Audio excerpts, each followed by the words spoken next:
Accrochées à la falaise, elles se font dans le paysage.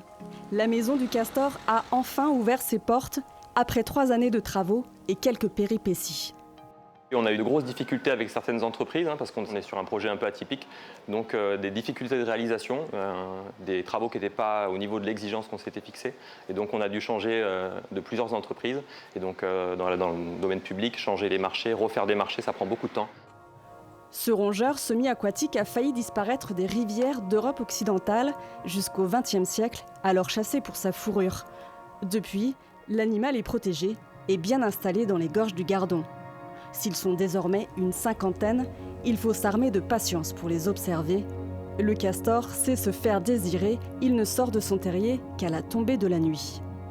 Les adultes donnent naissance à 2 petits en moyenne chaque année, mais les petits de l'année d'avant restent avec les parents jusqu'à l'âge de 2 ans. Donc on a des groupes qui peuvent être constitués de 6 à 10 individus au maximum.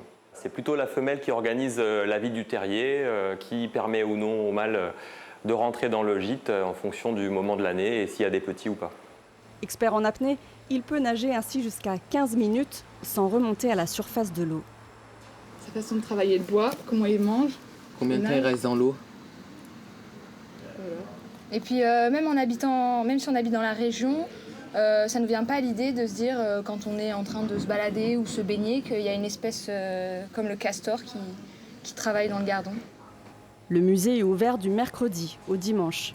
Des visites pédagogiques seront organisées à partir de la rentrée.